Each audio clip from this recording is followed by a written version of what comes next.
Donc bonjour à tous. Je souhaite commencer par vous souhaiter une excellente année 2021 et bienvenue donc à tous ceux qui nous se joignent à nous à notre webinaire d'aujourd'hui. Donc je commence par me présenter. Hamza Sali, je suis avant-vente sécurité chez Westcon et donc aujourd'hui on va entamer avec ce deuxième webinaire d'une série de plusieurs webinaires qu'on a commencé au mois de décembre, qui se concentre sur notre nouvelle go-to-market, qui est Westcon Next Generation Solution ou NGS. Et donc qui regroupe plusieurs marques et solutions innovantes en termes de cybersécurité. Et donc aujourd'hui, dans le cadre de cette série de webinaires, juste pour un petit rappel, on a un webinaire chaque premier mardi du mois. Et chaque premier mardi sera consacré du mois sera consacré sur un webinaire sur cette proposition ou les différentes propositions de valeur de Westcon NGS. Et aujourd'hui, on va se focaliser sur le Zero Trust Access.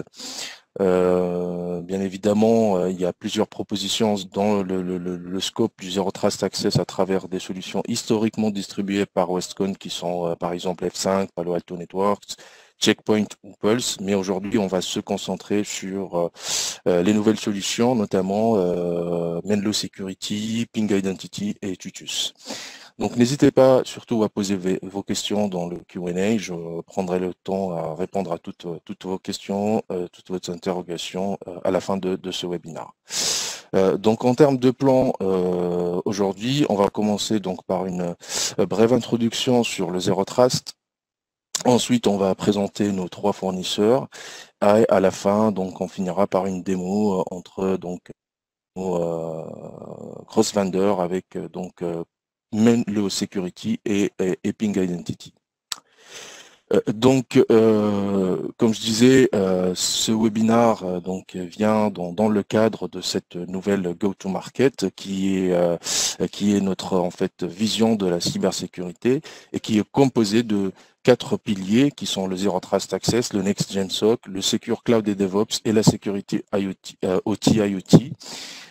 Et cette approche est basée sur, cette go-to-market est basée sur une approche solution, pour pouvoir couvrir tous les sujets de la sécurité de bout en bout, l'identité, le réseau et l'infrastructure, le cloud, l'endpoint ou le terminal final ou les données et les applications. Donc, qu'est-ce que le Zero Trust Access? Le Zero Trust Access est normalement un accès à Internet. C'est un concept qu'on va appliquer aux accès à Internet, aux données, aux applications, selon bien sûr le cabinet Forrester Research. Certains d'entre vous auront entendu déjà auraient entendu le slogan « Ne jamais faire confiance, toujours vérifier » et cela devrait s'appliquer à la fois aux personnes, aux appareils, aux flux, au trafic, aux interfaces, etc. Donc il y a 10 ans, John Kindervag, qui est analyste principal chez Forrester Research, a proposé ce concept de Zero Trust pour la segmentation et la sécurisation des réseaux entre les sites et les modèles d'hébergement. Et dans le but d'éliminer les hypothèses de confiance inhérentes à nos stratégies de sécurité ou à nos politiques de sécurité. Donc qu'en est-il de la taille de marché? Donc on estime que la taille de marché mondiale du Zero Trust passe de 15 milliards de dollars en 2019 à 38 milliards de dollars américains d'ici 2024. Donc soit un taux de croissance annuelle composé de à peu près 20%, selon bien sûr la magazine Markets and Markets. Donc le concept de Zero Trust existe depuis 10 ans. Mais quelle est son importance aujourd'hui encore? Donc selon une enquête réalisée en 2020 auprès de Cyber Security Insider, donc 90% des entreprises se disent vulnérables aux attaques internes. De même, donc ZNet a publié une enquête, indique que 91% des entreprises ont signalé une augmentation des cybermenaces et que cela était dû au télétravail ou au travail à distance à grande échelle au cours du premier semestre de 2020.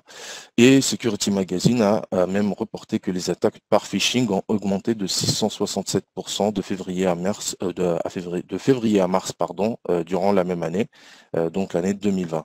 Donc le Zero Trust Access est donc aujourd'hui plus pertinent que jamais.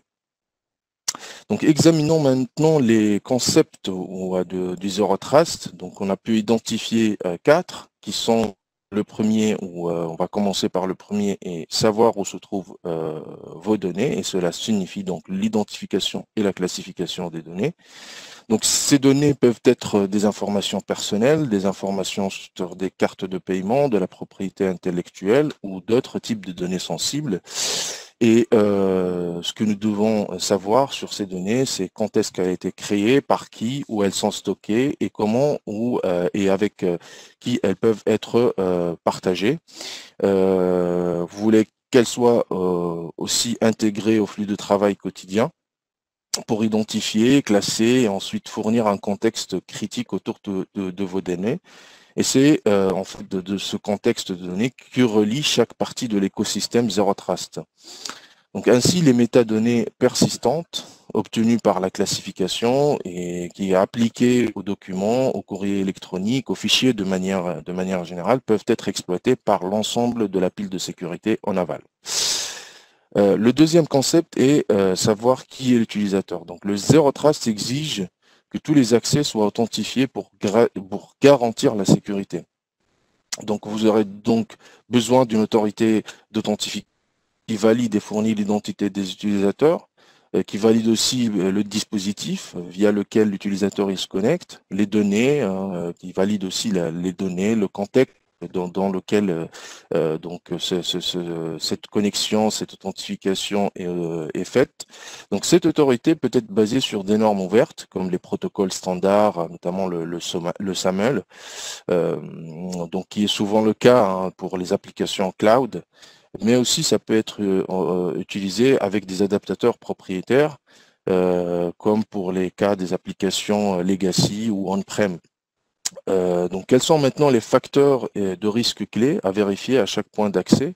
Donc cela commence par les attributs de l'utilisateur, tels que son rôle, son appartenance à un groupe, l'heure et le pays d'accès. Mais on peut utiliser d'autres attributs qui sont aussi très importants, comme les attributs des appareils, de son poste. Est-ce qu'il est en santé? Est-ce que on applique une posture de sécurité? Est-ce que c'est un appareil qui est géré ou non? Est-ce que les systèmes d'exploitation est-il à jour? Ou est-ce qu'il est à jour? Et le troisième facteur est le comportement en session. Une fois qu'il est authentifié, donc on va se baser sur ses habitudes d'utilisation normale et peut-être s'il a changé d'habitude, on peut peut-être forcer une authentification supplémentaire pour bien sûr vérifier. Donc c'est un des concepts du Zero Trust. Donc la confiance zéro signifie que ces attributs doivent être vérifiés partout et avant qu'une décision d'accès soit prise. Donc le troisième concept, c'est de définir ce à quoi ils peuvent accéder, donc les utilisateurs. Donc l'accès unifié aux données et aux applications devrait être basé sur des privilèges minimums, c'est-à-dire les privilèges minimums dont l'utilisateur a besoin pour effectuer une certaine tâche. Mais la question est de savoir si cela est suffisant. Donc aujourd'hui, il y a les applications, il y a des API, il y a des magasins de données, et les appareils sont tous en fait des passerelles vers des données sensibles. Et pour atteindre un meilleur niveau de sécurité, nous devons donc augmenter les privilèges minimaux en appliquant un contrôle d'accès encore plus précis, un contrôle d'accès basé sur l'évaluation des risques en temps réel. Et donc, comment pouvons-nous y parvenir? Par le biais, bien sûr, de divers ensembles de micropérimètres et de mandataires d'accès. Et le dernier concept qui est donc considérer tout le trafic comme non fiable. Et dans ce cas, nous nous concentrons sur l'isolation du trafic web, des dispositifs et des terminaux, et ce qu'on appelle également le zéro trust Internet. Peu importe donc le contenu de la page web, qu'il soit bon, mauvais, catégorisé par une solution ou non catégorisé, tout le trafic sera redirigé par un navigateur distant basé dans le cloud ou sur le cloud qui assure l'isolation d'Internet. Et l'objectif donc ici est de supposer que tout est malveillant et de le traiter comme malveillant. Donc ce sont les concepts pour atteindre le Zero Trust Access et on va entrer en détail sur donc ce concept-là, sur ce que propose chaque solution. Donc on va commencer par une présentation suivie de deux présentations sur Ping et Tutus et nous allons finir par une démonstration de Menlo Security. Donc on va voir en action l'isolation web, ces concepts clés. Et ensuite, on verra l'intégration de Menlo et Ping Identity pour pouvoir faire du SSO très facilement. Donc, commençons par Menlo. Donc, Menlo, pour une petite introduction, donc c'est un éditeur de sécurité, de solutions de sécurité qui a été fondé en 2013, qui avait comme but de développer une technologie d'isolation qui est transparente et qui dépasse les limites existantes à l'époque pour offrir un service efficace avec une excellente expérience utilisateur. Donc le but, c'est que l'utilisateur final n'aura pas l'impression de regarder du contenu via l'isolation.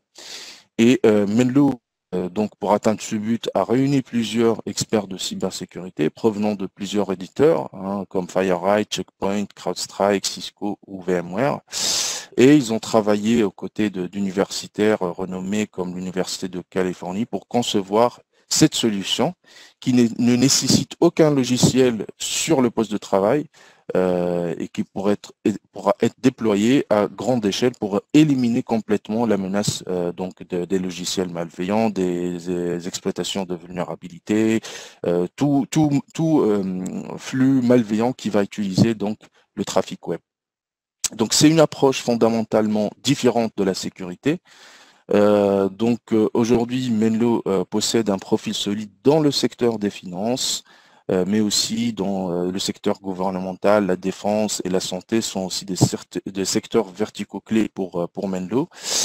Parmi les clients actuels de Menlo, on peut retrouver 8 des top 10 des grandes banques mondiales. On peut retrouver 2 des 3 premières banques de la région IMEA, 4 des top 5 institutions financières dans la région donc NAMER, Amérique du Nord, ainsi que le département de défense américain. Donc à noter que Menlo propose aujourd'hui une garantie d'1 million de dollars pour ses clients. Donc je ferme cette longue parenthèse. Juste avant de la fermer, il faut savoir qu'aujourd'hui, un exemple, c'est JP Morgan qui a été impressionné par Menlo, ils ont rejoint d'autres institutions financières pour devenir clients et investisseurs dans Menlo Security.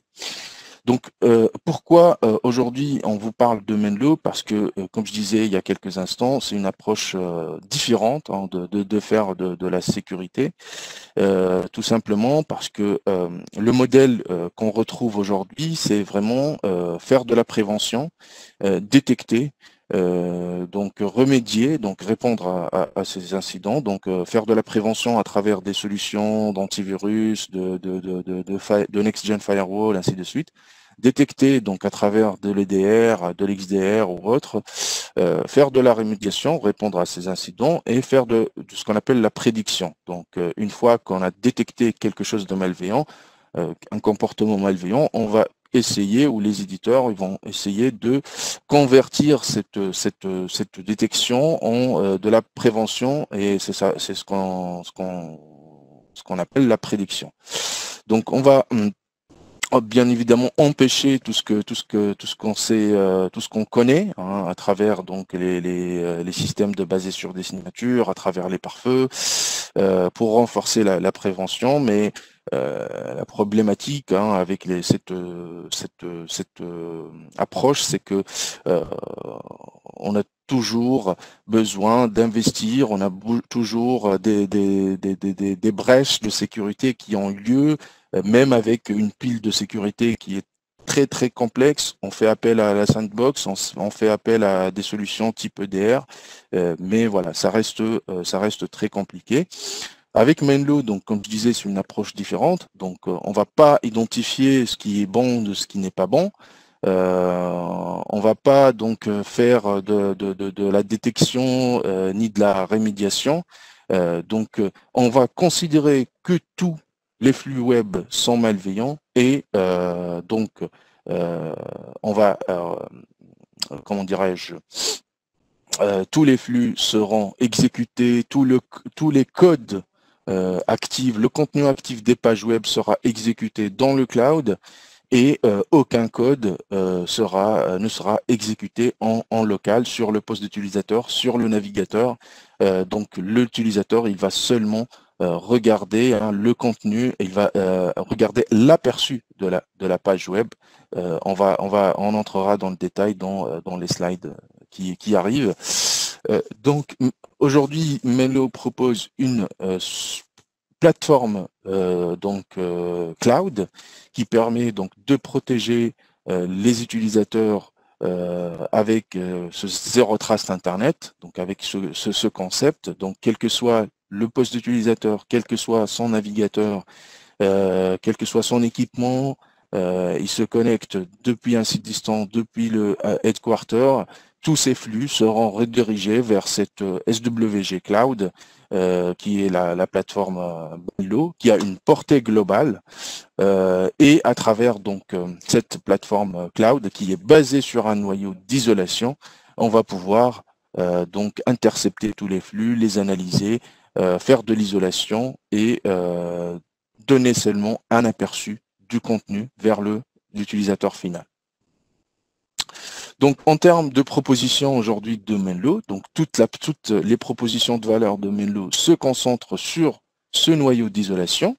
Donc, à travers ce noyau d'isolation, on pourra retrouver donc des solutions de sécurisation web, donc les flux web des utilisateurs, donc la navigation web. On pourra offrir une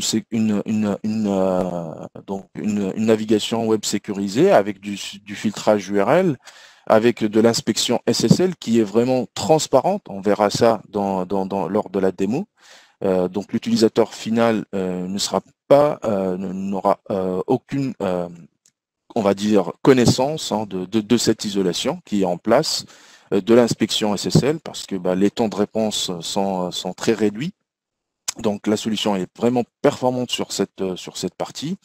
Et aussi donc de l'isolation, ayant appliqué donc de ce qu'on appelle la threat prevention avec une sandbox propriétaire, mais aussi on pourra intégrer des sandbox third party, des sandbox ou des CDR des solutions CDR de third party.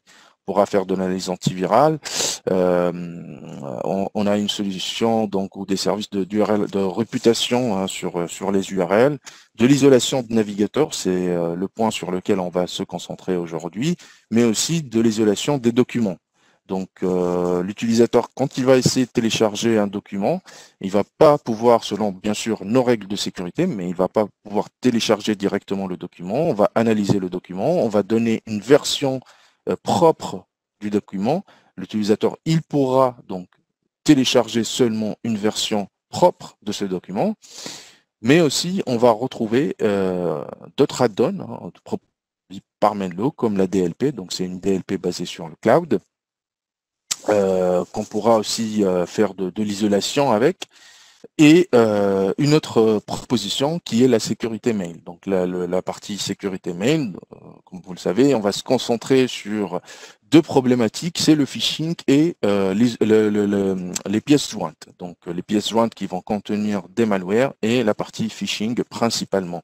Et donc on aura des fonctionnalités à travers l'isolation pour pouvoir donc éliminer le risque de phishing, et on verra ça lors de la démo. De même pour la sécurité web, Donc même s'il y a des URL, des sites web qui ne sont pas catégorisés par n'importe quelle solution de sécurité, eh ben, on va appliquer l'isolation et on va donner des droits spécifiques qui permettent à l'utilisateur de ne pas perdre en productivité, c'est-à-dire il va pouvoir consulter la page web, mais il va pas pouvoir donc entrer peut-être s'il s'agit d'une page de phishing, ni son login, ni son mot de passe, ni remplir un formulaire. Donc, et de même pour la partie mail, donc on a l'isolation des pièces jointes qui va nous permettre donc d'éviter tous les risques liés donc liés à la partie mail. Donc côté utilisateur, on n'a pas besoin d'agents, on n'a pas besoin de quoi que ce soit, hein, des choses supplémentaires, seulement un navigateur qui est supporté. Généralement, tous les navigateurs sont supportés. Et la solution est compatible avec n'importe quel OS, n'importe quel browser hein, ou navigateur. Donc le principe d'un proxy classique, peut-être si on rentre un petit peu dans les détails. Donc le proxy classique ou le serveur mandataire, en fait, il va être en mode coupure et tous les flux. Donc si un utilisateur fait une requête vers une page web, n'importe quelle page web, le proxy, donc son rôle, c'est vraiment d'aller chercher le contenu ou le code de la page web et de l'envoyer directement vers l'utilisateur. Donc, sauf qu'avec l'isolation, c'est un peu différent. Donc, bien évidemment, l'utilisateur, il va faire sa requête vers Menlo et ensuite, donc, on va créer un conteneur dans le cloud. Ce conteneur va s'occuper donc de télécharger le code de la page web. Ensuite, donc ce code de la page web, il va être donc scanné, il va être analysé, il va être donc exécuté s'il contient du contenu actif, s'il contient des scripts Java ou autre. Donc tout sera exécuté sur ce container. Et si on valide le contenu de cette page web, on va seulement envoyer vers le navigateur du poste utilisateur, on va seulement envoyer un aperçu et pas le code original. Et ça, on le verra un peu plus en détail lors de la démo. Donc, on n'envoie en aucun cas, si on applique de l'isolation, bien sûr, aucun code web qui provient directement du serveur web. On envoie seulement un aperçu à travers donc des protocoles propriétaires de Menlo hein, qui nous permettent donc de recevoir, de visualiser la page web, de visualiser les vidéos, de visualiser le contenu sans aucune dégradation de l'expérience utilisateur. Maintenant, si la page web n'est pas bonne, si elle contient un contenu malveillant, si elle ne correspond pas à nos règles de sécurité, et ben le conteneur il va être tué, donc on va le jeter à la poubelle. Donc dans aucun cas l'utilisateur sera donc impacté ou son poste ne sera pas compromis. Donc on fait de même pour la partie email, hein, c'est le même principe d'isolation qui va s'appliquer, mais aussi pour les documents, hein, si les utilisateurs vont télécharger des fichiers, vont visualiser des fichiers, donc on applique le même principe. Et de même donc pour les pages web, pour le Adobe Flash ou HTML5. Donc la plateforme, donc comme je disais, c'est une plateforme d'une portée globale qui est basée sur les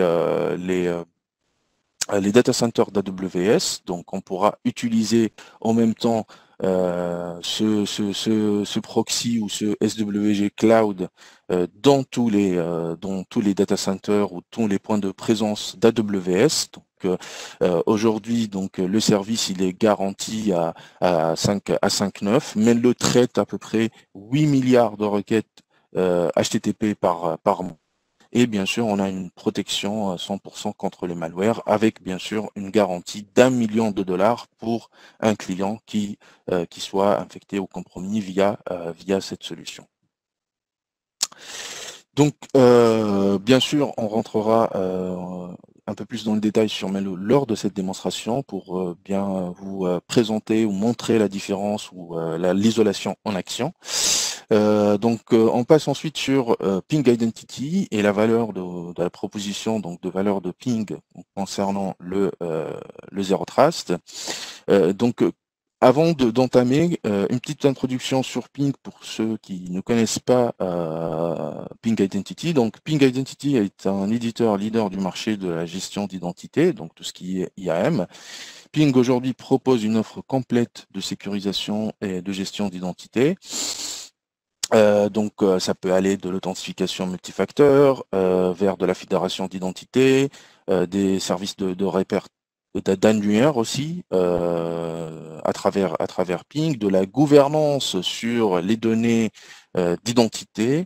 Donc cela va permettre aux entreprises, aux développeurs aussi d'applications à être plus agiles et étendre rapidement l'identité à leurs applications et à leur environnement, que ce soit on-prem, cloud ou hybride.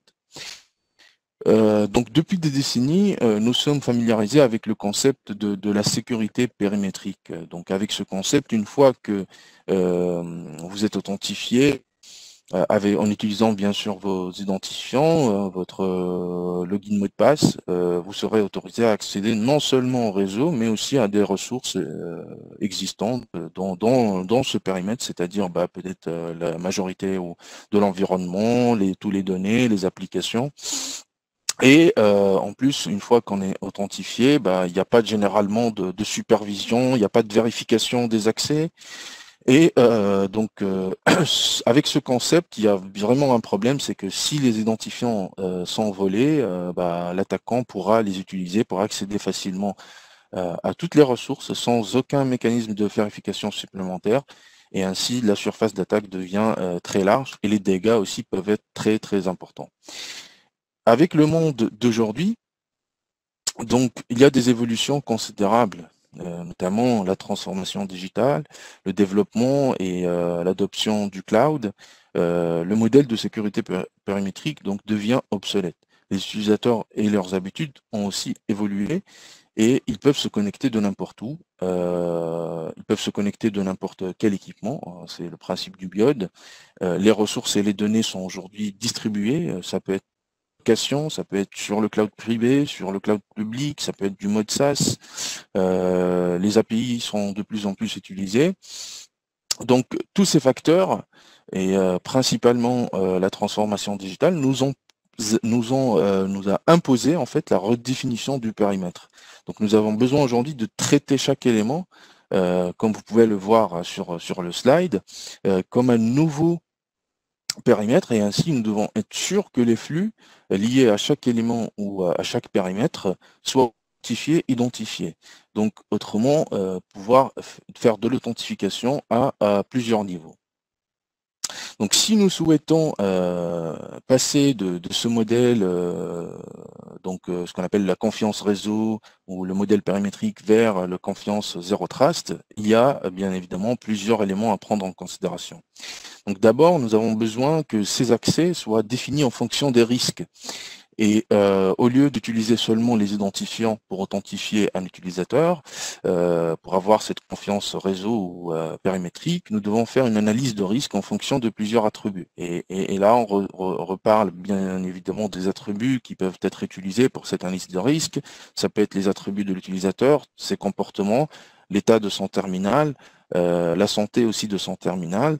Est-ce qu'on pourra les autoriser depuis certaines adresses IP, empêcher peut-être l'accès depuis d'autres adresses IP. Donc on va regarder tous ces éléments-là, tous ces attributs, pour pouvoir autoriser l'utilisateur ou authentifier l'utilisateur. La deuxième étape est donc d'appliquer cette stratégie d'accès à l'ensemble des ressources. C'est ce qu'on peut voir sur la partie droite de ce slide, où c'est le principe de micro-périmètre. Donc, l'utilisateur, en fonction de l'analyse de risque, ou autrement en fonction de ses attributs, il va y avoir des droits différents et bien définis sur l'ensemble des ressources dont il a accès, c'est-à-dire les applications, les API, les applications SaaS, etc., etc. Donc, la question qui peut se poser aussi, c'est comment on va arriver à une maturité Zero Trust. Donc d'abord, la première recommandation de Ping Identity, c'est d'avoir une authentification globale et une authentification forte. Donc l'authentification globale, ça, on va pouvoir la faire avec la fédération d'identité. Donc pouvoir faire du SSO et authentifier facilement toutes les applications. La deuxième chose qui est importante, c'est donc le MFA ou l'authentification multifacteur adaptative. Donc ou la MFA adaptative, donc elle va au-delà de l'authentification multifacteur classique ou de base, qui va donc pour appliquer des critères en fait d'authentification basés sur donc le risque, comme on a déjà dit dans le slide précédent. Donc si le risque il est faible, donc on pourra accéder à des ressources non sensibles depuis un terminal connu, c'est un exemple, et si le risque il est élevé, eh ben, on pourra faire comme par exemple de virement depuis l'étranger. Donc on pourra fixer des règles plus strictes pour faire des authentifications supplémentaires. Donc l'objectif de ce premier niveau est de bien évidemment répondre à des questions de type est-ce que l'utilisateur est celui qu'il prétend être, est-ce que son terminal est compromis, est-ce que son terminal est reconnu, est-ce que cet utilisateur est légitime. Et ensuite on va parler du deuxième niveau, pardon, qui est le workload security. Et là, il y a d'autres questions qu'il faut se poser.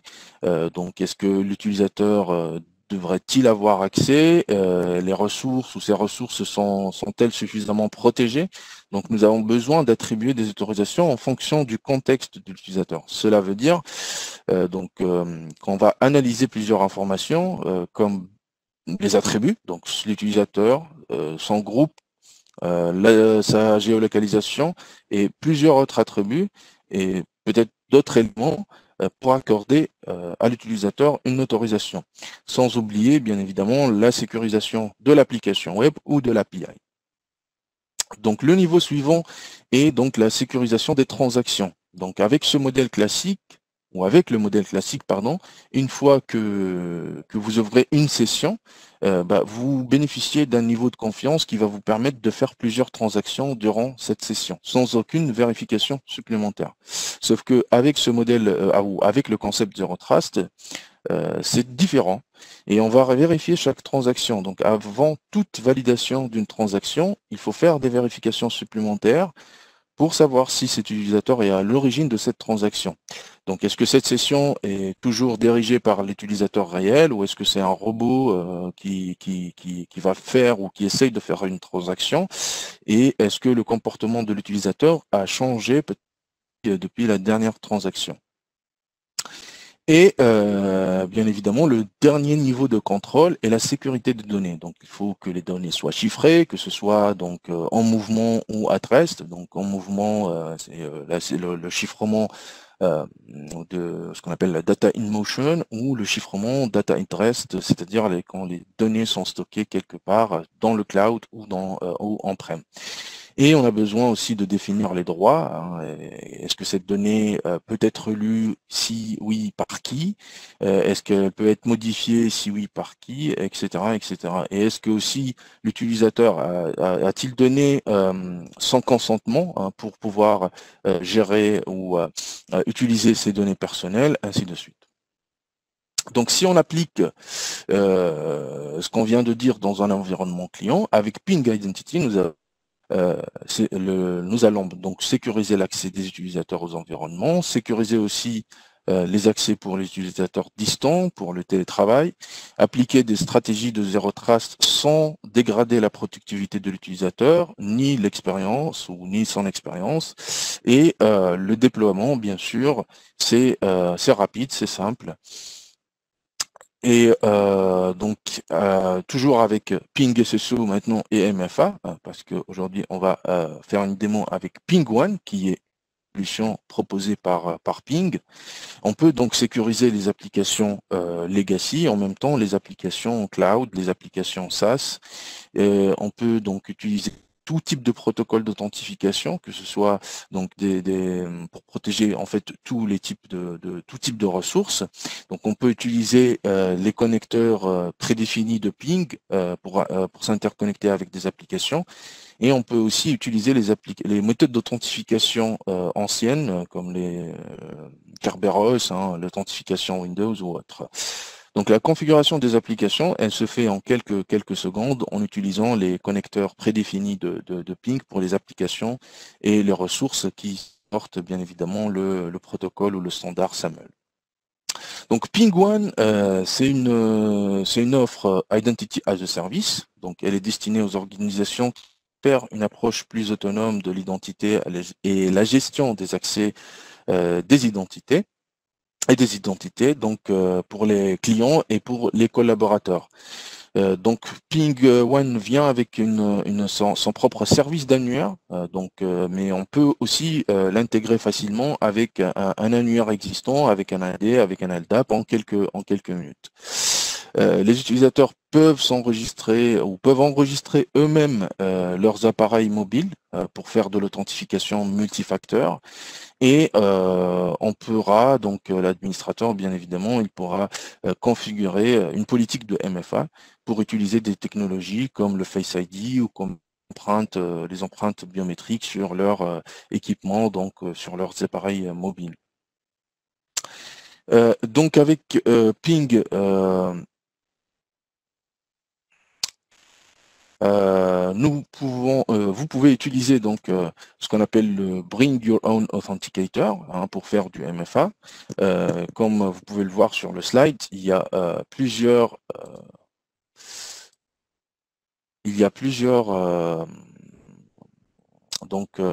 technologies qui sont supportées.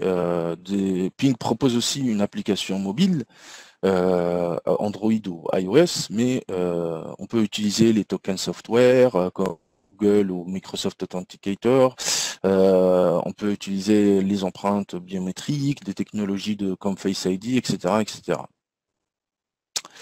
Donc, on va passer par la suite à Tutus. Donc, et là, on va se concentrer sur la sécurisation et la protection des données. Et donc, Tutus, pour une petite introduction, c'est un leader dans le domaine de protection de données depuis plus de 15 ans. Donc, Tutus fournit des solutions de classification de données ou de mails pour tout type d'entreprise. Tutus possède une présence mondiale, mais Tutus est présent aujourd'hui dans tous les segments, tous les verticaux. Et pour pouvoir donc protéger vos données, et comme le mentionne Forrester, vous pouvez le voir aussi sur ce slide, il faut dans un premier temps comprendre quelles sont les données qu'on souhaite protéger. Et c'est pour cette raison que Tutus a investi dans des méthodes d'identification intelligentes et automatiques. Donc pour identifier les données, pour découvrir, pour comprendre le contenu de ces données et aussi le contexte de ces données, donc le contexte de ces fichiers, afin donc d'avoir plusieurs méthodes de classification et pour bien évidemment protéger toutes ces données. Donc voyons ensemble quelques problématiques. Que les clients peuvent rencontrer. Donc les organisations vont faire face à plusieurs défis quand elles souhaitent protéger leurs données. Donc dans ce slide, on a les principaux challenges que les clients peuvent rencontrer. Donc d'abord, les données manquent de contexte. Donc on ne comprend pas ce que sont ces données. Est-ce qu'on connaît vraiment la valeur de ces données ou de ces fichiers? Est-ce qu'on connaît le risque associé? Et en particulier en cas de gestion incorrecte, est-ce qu'on est capable de faire automatiquement la différence entre les informations financières publiques de l'année dernière et le budget, donc qui pourra être une information publique, et la différence avec le budget financier de l'année prochaine qui est normalement confidentiel. Donc est-ce qu'on est capable de faire cette classification de manière automatique sans aucune intervention manuelle? Donc ça, c'est un premier challenge. Le deuxième, c'est que les humains ou les utilisateurs peuvent faire des erreurs. Ils sont généralement de bonne foi. Ils se forcent de faire ce qu'il faut. Cependant, ils sont toujours occupés, perturbés, parfois paresseux et essayent à trouver parfois des raccourcis. Donc, ils ont besoin de comprendre que les protections de données est très importante pour eux comme pour l'entreprise et ils peuvent faire des erreurs. Par exemple, un employé peut transmettre un fichier qui contient peut-être les salaires, donc ça peut être un fichier confidentiel, vers un client au lieu de son manager. Tout simplement parce que les adresses mail se ressemblent beaucoup. Les deux personnes peuvent avoir le même nom, le même prénom, peut-être les deux en même temps, hein. Et le troisième point, c'est donc la mauvaise expérience utilisateur. On peut avoir dans l'entreprise plusieurs outils de sécurisation ou de protection de données qui sont implémentés. Sauf que tous ces outils présentent un inconvénient majeur, c'est la dégradation de l'expérience utilisateur à travers donc plusieurs blocs, plusieurs solutions, plusieurs pop-up, plusieurs notifications et parfois plusieurs faux positifs. Donc l'impact sur l'utilisateur sera donc d'éviter ces outils. Et finalement, c'est l'utilisation du cloud ou la migration vers le cloud. Et là, on va avoir des problèmes de sécurité et parfois des problèmes de réglementation, ainsi qu'une quantité importante de données qui va rendre cette tâche très compliquée. Donc aujourd'hui, de plus en plus d'organisations adoptent cet écosystème de Zero Trust tout en implémentant des outils et des solutions de sécurité pour vérifier donc les utilisateurs, comme on vient de voir avec Ping Identity, les flux et les usages, comme on va le voir avec Menlo aussi. Et si on souhaite adopter ce concept de Zero Trust avec précision, on a besoin de comprendre intelligemment les données. Et étant donné que Tutus est positionné directement au niveau de l'utilisateur et des données, Tutus possède une meilleure position ou un meilleur endroit pour enregistrer ces contextes ou le contexte des données pour les outils de protection des données en aval. Par exemple, ça peut être une DLP, ça peut être une firewall qui va faire ou appliquer de la DLP ou des solutions mail, de chiffrement mail, ainsi de suite.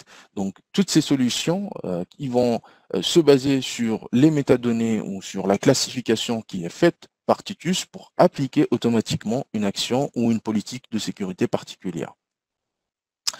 Donc, pour comprendre d'abord vos données et leur contexte, nous devons identifier ce qui est important. Titus donc utilise de nombreuses méthodes de détection. Ça peut être des méthodes standards comme l'utilisation des expressions régulières, des mots-clés, mais aussi on a d'autres méthodes propriétaires qui vont utiliser le machine learning pour détecter, pour améliorer donc la détection des données personnelles et principalement. Alors, invoquer une politique ou la politique de Tutus pour classer ou classifier ces données, incorporer des métadonnées dans le fichier ou dans le mail. Donc cela peut être une simple classification, c'est-à-dire taguer le fichier comme public, comme usage interne ou confidentiel, top secret, etc., etc. Mais on peut aller plus loin en termes de granularité en appliquant une sous-classification ou une deuxième classification avec des métadonnées supplémentaires, bien évidemment, appliquées au fichier ou au mail. Donc, exemple, confidentiel peut avoir une deuxième classification comme RH, comme juridique, client ou partenaire. Et interne peut être classifié aussi en une deuxième classification comme département ou par département ou région.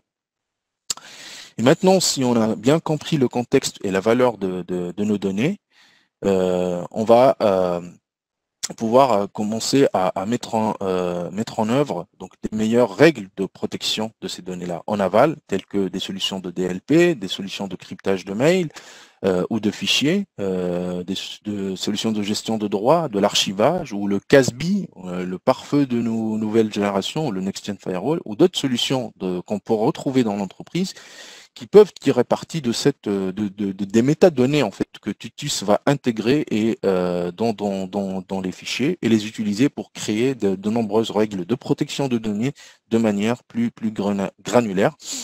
Exemple simple, c'est que Tutus va pouvoir identifier certaines informations sensibles dans un email ou dans une pièce jointe en cours d'envoi.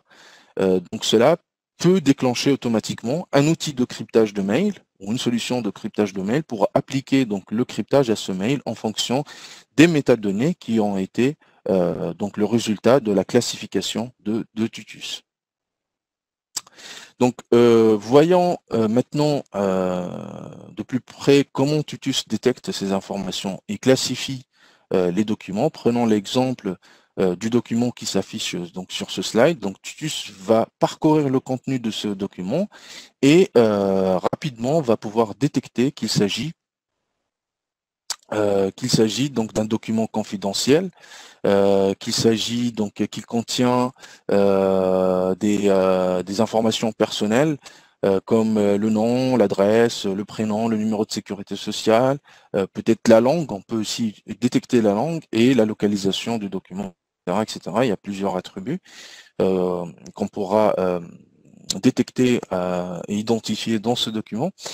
On pourra aussi utiliser du machine learning. Donc, dans ce cas, Tutus sera capable de reconnaître le document et qu'il s'agit, dans notre cas, d'un contrat de prêt. Donc, il y a plusieurs informations qui vont être apprises depuis ce document. Ces informations seront intégrées dans les métadonnées de ce fichier. Et on va ces métadonnées, bien évidemment, vous les avez à gauche de ce slide, donc seront intégrées donc à ce document et on peut voir qu'il s'agit d'un document client, plus précisément d'un nouveau client qui contient des informations personnelles et donc il faut traiter ce document avec attention parce qu'il contient des informations personnelles et on peut avoir des soucis avec des réglementations comme le GDPR. Donc là, on voit bien que ce document, il est flagué GDPR. Un peu plus bas, donc, on peut voir que ce document doit être chiffré. On doit restreindre aussi le partage d'écran avec WebEx ou Zoom. Si on fait un partage d'écran, donc ce document ne sera pas lisible ou visible. Donc voilà, principalement, ce sont donc les métadonnées qu'on va intégrer dans ce fichier. On est aussi capable de reconnaître en fait les documents de l'entreprise. Par exemple, ou un exemple simple, c'est que on pourra donner à Tutus quelques exemples ou quelques templates de réponse à appel d'offres. Si par exemple c'est un intégrateur, Tutus sera capable donc de faire du machine learning et de reconnaître toutes les réponses, toutes les futures réponses à appel d'offres et il va pouvoir classifier ces documents de manière automatique. Donc le produit principal de Tutus, qui s'appelle Policy Engine. Donc c'est là où on va gérer l'intelligence du produit et c'est à travers le Policy Engine qu'on va générer donc les fichiers de config. Et ensuite ces fichiers de config seront poussés vers les postes utilisateurs. Et donc il y a plusieurs méthodes d'identification et de classification qui sont bien sûr nombreuses. On peut utiliser les expressions régulières, les mots-clés. On peut utiliser les smart regex, qui est une méthode améliorée et basée sur des expressions régulières, mais avec laquelle on pourra utiliser des expressions très complexes pour avoir une identification plus fine. Le deuxième point, peut-être, c'est data categorization. C'est une méthode via laquelle on va apprendre à quoi ressemblent les documents et les données du client. Ça permet à Tutus d'identifier les nouveaux documents automatiquement, comme l'exemple que je viens de donner, de pouvoir reconnaître par exemple les futurs documents, futurs réponses à appel d'offres de manière automatique. Donc on va donner des templates ou peut-être des anciennes réponses d'appel d'offres à la solution. Et finalement, c'est Tutus Accelerator for Privacy. Donc, c'est une fonctionnalité qui va nous permettre d'identifier avec précision toutes les informations personnelles en se basant sur le deep learning, en se basant sur des informations contextuelles.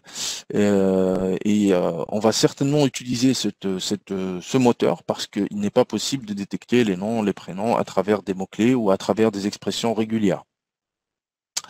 La solution, elle est disponible bien évidemment sur Windows et Mac.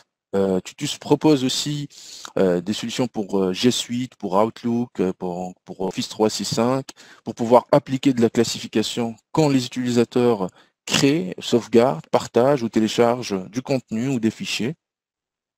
Et donc la dernière partie, c'est le fait de pouvoir classifier les données ou la data at rest. Hein, c'est d'aller scanner les espaces de stockage, que ce soit dans le cloud ou dans le on-prem, et pouvoir donc classifier ces documents, classifier toutes ces données pour qu'elles soient protégées par les autres outils ou de sécurité comme la DLP ou comme mon Next-Gen Firewall.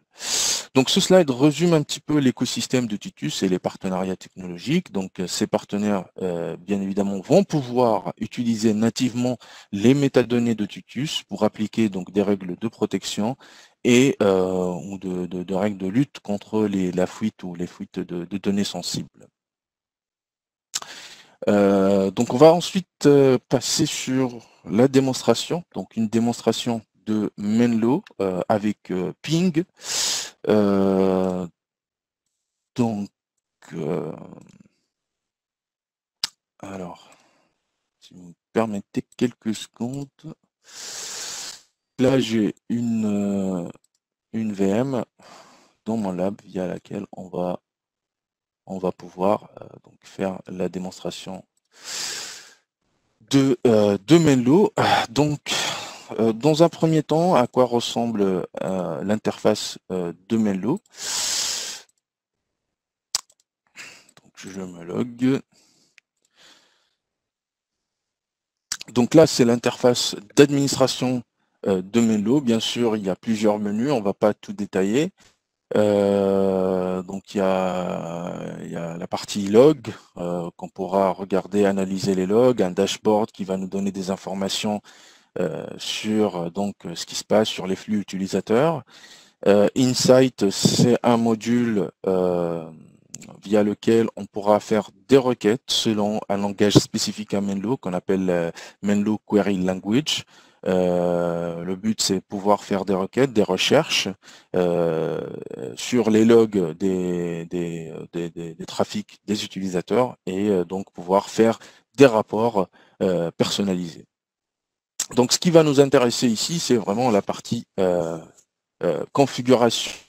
Un petit peu, c'est que je vais créer un fichier pack. Donc, je pourrais utiliser soit un fichier pack que je vais pousser vers les postes utilisateurs. Je pourrais aussi utiliser un agent, si je veux, qui s'appelle Menlo Connect, mais il n'est pas indispensable. Donc, la manière la plus simple, c'est de pouvoir utiliser le fichier pack et de pousser ce fichier pack vers les postes utilisateurs. La deuxième chose, c'est que je peux aussi, pour les environnements on-prem, pour les utilisateurs quand ils vont se connecter, des sites distants, du headquarter, je pourrais intégrer facilement la solution avec les Next-Gen Firewall, donc avec mon Palo Alto, mon Checkpoint. Si j'ai un proxy déjà existant, je pourrais aussi faire du proxy chaining, c'est-à-dire le proxy existant qui ne fait pas de l'isolation. Peut-être tous les sites web qui ne sont pas catégorisés, on va les renvoyer, on va les transférer ou les rerouter vers l'isolation donc Menlo. Donc vous pouvez voir ici, donc il y a pas mal de solutions supportées, que ce soit pour le mode transparent proxy, et là on va monter un tunnel VPN avec mon firewall, et mon firewall donc il va transférer tous les flux web vers Menlo. Et donc le proxy chaining, il y a pas mal de choses ou des technologies existantes qui sont supportées, Forcepoint, McAfee, Checkpoint, Bluecoat ou Palo Alto. Donc si je reviens sur la partie qui nous intéresse le plus, c'est donc les règles ou les règles de sécurité web.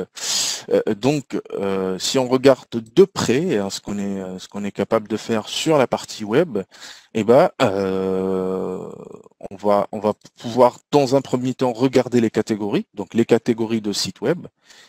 Pareil, donc ici je vais avoir les catégories de sites web et est-ce que je vais autoriser ou non ou quelle est l'action que je vais appliquer pour mes flux utilisateurs. Donc tout simplement, je peux autoriser, donc sans faire de l'isolation. Donc les flux sont donc routés à travers mon proxy Menlo sans isolation. Je peux faire isolate, donc appliquer de l'isolation. Je veux faire donc du isolate read-only, ça c'est très important, on reviendrait là-dessus dans quelques instants, où je peux bloquer cette catégorie d'URL. De même pour donc les menaces. Donc vous pouvez voir ici qu'il y a plusieurs types de menaces. Qu'est-ce que je fais? Est-ce que pour le phishing par exemple, je fais isolate read only? Est-ce que je fais du bloc? Est-ce que voilà, ça dépend ce que je souhaite faire. Ou je peux peut-être les services vulnérables. Donc ça c'est très important. J'ai la capacité de détecter et de reconnaître en fait les serveurs web qui répondent aux requêtes des utilisateurs. Et s'il s'agit d'un service vulnérable, s'il s'agit d'une version PHP peut-être ou Microsoft IIS qui est vulnérable, je peux donc soit bloquer, soit isoler ou faire de l'isolation et read only. Donc, pourquoi isolate et read only, c'est très très important? Tout simplement parce que dans les solutions de catégorisation, on va avoir une catégorie des sites non catégorisés. Donc les sites non catégorisés qui sont là, d'accord, les solutions classiques de SWG, soit en bloc, soit on autorise, d'accord. Et donc ça, parfois ça va impacter les utilisateurs puisque on va bloquer tout ce qu'on ne connaît pas. Parfois c'est du faux positif et donc avec Menlo on est capable de répondre à cette problématique sans aucun risque et c'est à travers l'isolate et read only. Donc je vais vous montrer l'isolation en action. Donc si je reviens sur ma petite VM là, donc je vais pouvoir aller peut-être sur le site de CNN ou peu importe le site web et donc on voit un petit icône là qui nous indique que cette page est isolée. Donc en termes réellement, donc qu'est-ce qui se passe si je regarde donc le contenu de la page web? Et ben ici j'ai pas du contenu classique, donc c'est pas le vrai contenu de la page web. Ici j'ai ce qu'on appelle des balises de Safe View. Et donc ces informations-là, c'est juste un petit JavaScript qui va me rediriger vers le SWG de Menlo, puisqu'on a dit lors de la présentation que c'est que le service il est basé sur AWS. Donc là, on voit bien que j'ai une redirection vers le data center US2. Qui est basé normalement en Allemagne ou à Paris si je ne me trompe pas. Donc, et si on regarde la différence donc sur le code web, donc ça c'est le contenu de la page web sans isolation, c'est le même contenu. Par contre, si je regarde le code web, le code de la page, je vois bien que il y a plusieurs scripts. Donc le code c'est totalement différent. On n'a pas le même contenu. Donc c'est là qu'on pourra voir rapidement l'isolation ou le principe d'isolation. Donc si je reviens sur Menlo, sur les flux isolés, je vois j'ai à peu près une page vide. J'ai pas de contenu actif, j'ai pas de scripts qui vont arriver du serveur web de CNN jusqu'à chez moi. Donc pareil, là c'est YouTube et c'est une version, donc on a appliqué l'isolation et comme vous pouvez voir, donc les flux, c'est totalement transparent. Donc voilà, je suis en isolation, mais avec du mode read only, donc je peux pas remplir un formulaire. Donc l'utilisateur final n'est pas vraiment touché, ne se rend pas compte qu'il est en train d'avoir donc une isolation que l'isolation est en place. Donc c'est complètement transparent. Ce que je pourrais donc pareil faire et comment on peut répondre des problématiques de sites non catégorisés ou des problématiques de phishing, et tout simplement, je vais vous montrer ce que fait l'isolate et read only.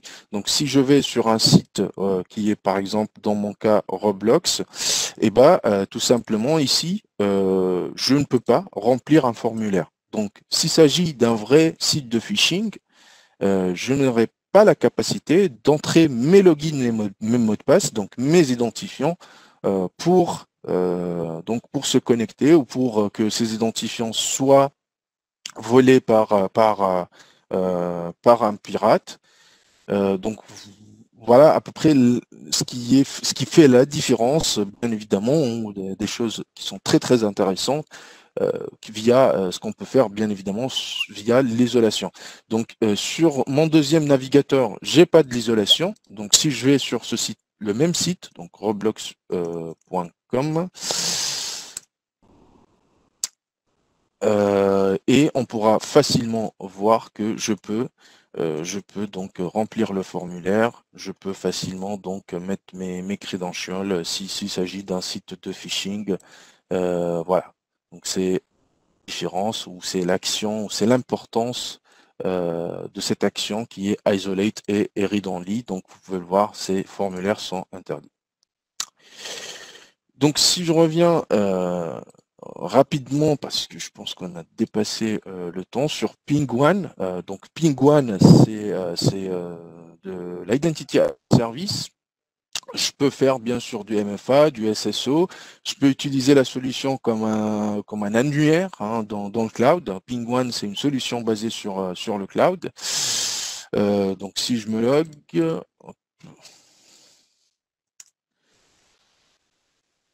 donc je peux intégrer des applications SaaS, des applications cloud. Oui, la solution, je réponds à une question de Faisal. Oui, il y a du filtrage URL, bien évidemment, il y a du filtrage à travers ces catégorisations. On peut faire du filtrage URL sans isolation, comme on peut faire de l'isolation. Donc ça dépend du mode de licensing. C'est un SWG Cloud, comme toutes les solutions SWG. Donc on peut faire de l'isolation, on peut faire de filtrage URL, du proxy pour l'URL, mais aussi on peut faire de l'isolation. Avec Ping1, c'est très très facile d'ajouter des applications pour faire du SSO. Et donc dans mon cas, j'ai rajouté Menlo et avec Menlo, donc j'ai quelques paramètres que je peux récupérer ici rapidement et coller dans l'interface d'administration de Menlo. Bien évidemment, j'ai plusieurs applications natives. Vous pouvez voir ici qu'il y a une longue liste d'applications qu'on pourra utiliser nativement et intégrer nativement avec donc Ping1 pour bien évidemment faire du SSO. Pour les utilisateurs, donc dans mon cas, on a 3 utilisateurs. Donc on va peut-être faire rapidement la démonstration donc sur ma VM. Donc si je me log, je prends une fenêtre de navigation privée peut-être, et je souhaite aller sur YouTube. Donc YouTube, donc normalement c'est isolé. Et donc là, automatiquement, je serai redirigé sur Ping pour faire donc de l'authentification. Donc mon cas, c'est du SSO. Alors westcon.com et mon mot de passe. Et donc l'authentification a réussi et donc là, c'est de la navigation privée qui ne fonctionne pas. Donc, excusez-moi, je refais. Donc, YouTube. J'espère que... Bon, là, je suis authentifié. Déjà authentifié. Bon, c'est pas grave. Ouais, je peux pas la faire ici, mais c'est pas grave, on va la faire ici. Donc je prends le fichier pack. Donc là, c'est une démo réelle de ce qui va se passer. Je prends mon fichier pack. Je vais l'utiliser sur mon navigateur et tous mes flux web vont hop. Ouais. Est-ce que ça... Ouais. C'est mon PC Pro, donc je ne peux pas ici. Alors, je le mets ici. Et donc si je veux aller sur YouTube, non, c'est pas possible. Bon, c'est pas grave, mais en tout cas, le SSO devrait fonctionner parce que le problème, c'est que je suis logué sur cette machine ou sinon on va faire autrement. Donc, désolé pour l'effet de, de cette démo, hein. Donc, je vais utiliser mon fichier qui est ici aussi. Historique, bon, paramètres. Je cherche mon fichier pack. Je pense qu'il y a une question, donc je ne l'ai pas devant moi, j'arrive, je vais juste coller, donc CTRL C, hop, hop, je reviens sur OK, sauvegarder. Ouais, non, c'est pas ça. Ouais, utiliser le paramètre du système et normalement, on va pouvoir, donc moi j'ai pardon, Google où je ne fais pas d'isolation. Par exemple, Google, j'ai fait une exception pour ne pas faire de l'isolation. Et donc là, je suis redirigé pour faire le SSO.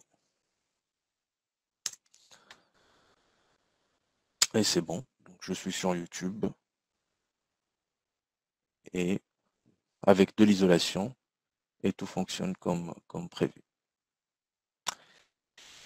Donc, pour les questions, donc Faisal, bonjour Faisal, bonne année.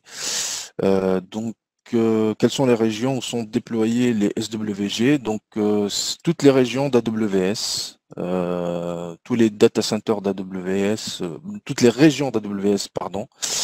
Donc, si je reviens donc au niveau de la présentation, on a bien la liste. Mais il y a la France en tout cas. Il y a la France.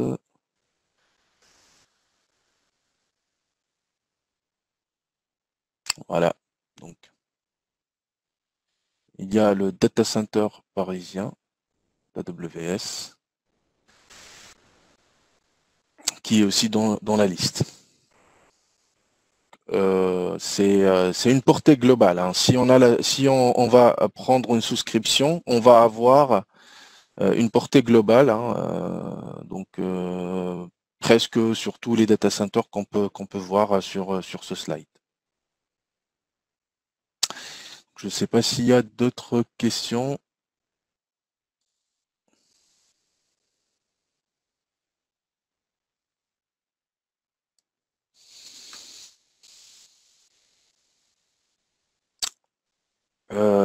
Donc pour terminer, en fait, pour terminer ce webinaire, donc merci beaucoup déjà pour votre participation, pour le temps que vous nous avez accordé aujourd'hui. N'hésitez pas à revenir vers nous, n'hésitez pas à nous solliciter. Donc pour aller plus loin dans toutes ces technologies, on est là pour vous aider, vous assister, donc pour notamment faire de transfert de compétences, pour faire des présentations, pour faire aussi pour vous mettre en relation directement avec l'éditeur. Donc tout ce qu'on sait faire avec vous déjà, donc comme pour notre rôle de distributeur à valeur ajoutée sur les solutions qu'on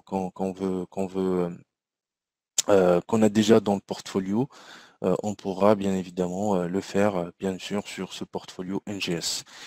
Faisal, donc tu as une question sur les modes de licensing, bien sûr. Alors si tu me permets quelques secondes, je vais partager avec vous le licensing de Menlo. Le licensing. J'ai un bon slide qui explique bien le licensing. Donc, je suis là.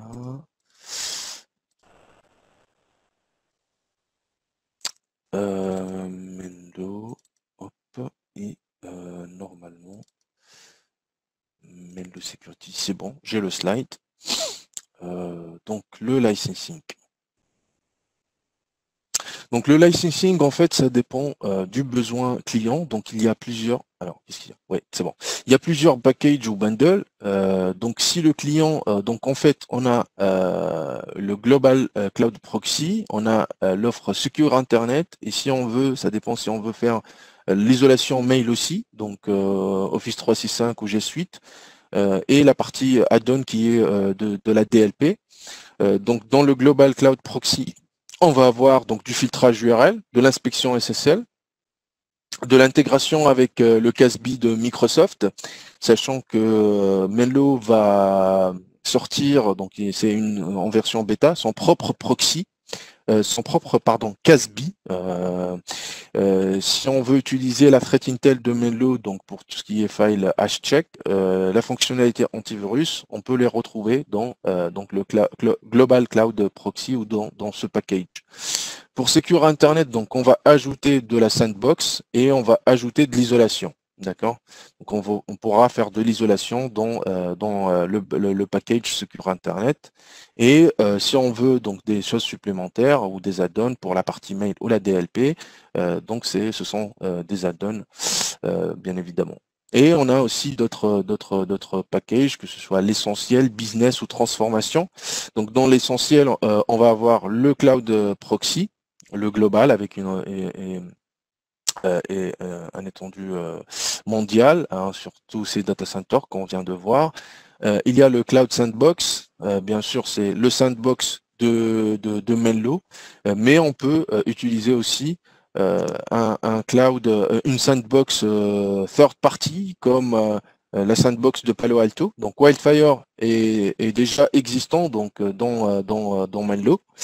Donc si on a la licence, on peut l'utiliser, ou on peut faire appel aussi à ce qu'on appelle les CDR, hein, pour faire le nettoyage des fichiers.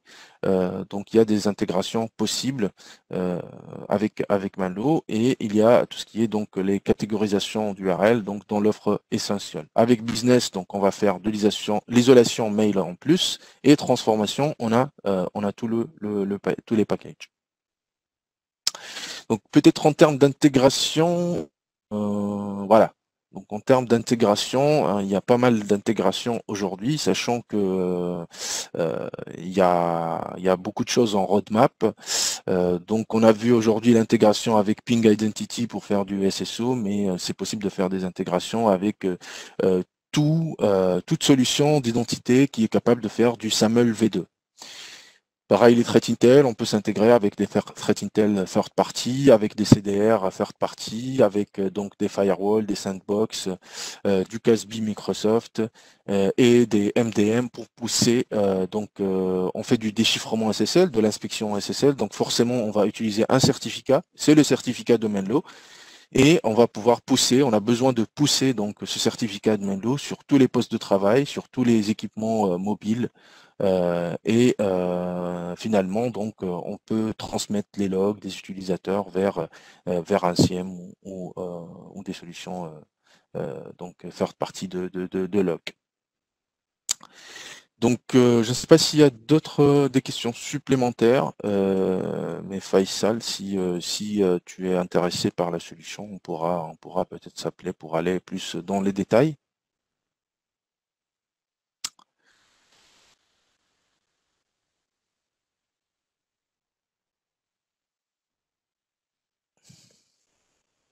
Donc, merci encore pour votre participation. Je ne sais pas, Faisal, si tu as d'autres questions.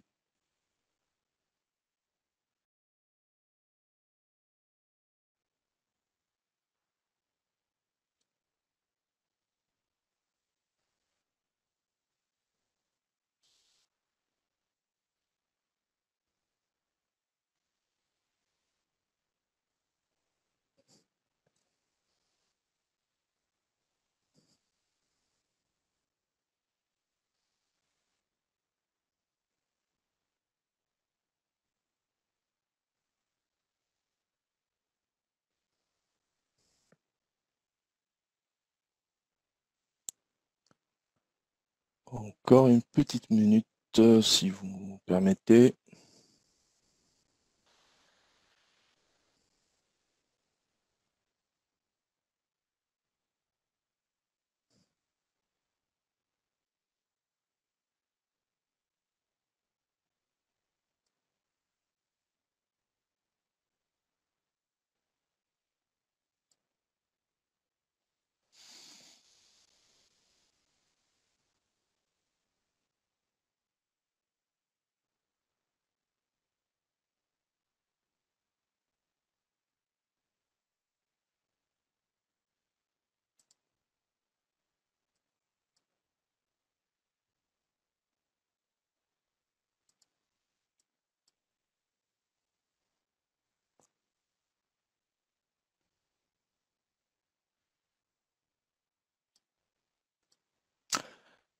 Donc bonjour à tous. Donc je souhaite commencer par vous souhaiter une excellente année 2021 et bienvenue donc à tous ceux qui nous se joignent à nous donc à notre webinaire d'aujourd'hui. Donc je commence par me présenter. Donc Hamza Sali, je suis avant-vente sécurité chez Westcon et donc aujourd'hui on va entamer avec ce deuxième webinaire d'une série de plusieurs webinaires qu'on a commencé au mois de décembre, qui se concentre sur notre nouvelle go-to-market, donc qui est Westcon Next Generation Solution ou NGS. Et donc qui regroupe plusieurs marques et solutions innovantes en termes de cybersécurité. Et donc aujourd'hui, dans le cadre de cette série de webinaires, juste pour un petit rappel, on a un webinaire chaque premier mardi du mois. Et chaque premier mardi sera consacré du mois sera consacré sur un webinaire sur donc cette proposition ou les différentes propositions de valeur de Westcon NGS. Et aujourd'hui, on va se focaliser sur le Zero Trust Access. Bien évidemment, il y a plusieurs propositions dans le scope du Zero Trust Access à travers des solutions historiquement distribuées par Westcon qui sont par exemple F5, Palo Alto Networks, Checkpoint ou Pulse. Mais aujourd'hui, on va se concentrer sur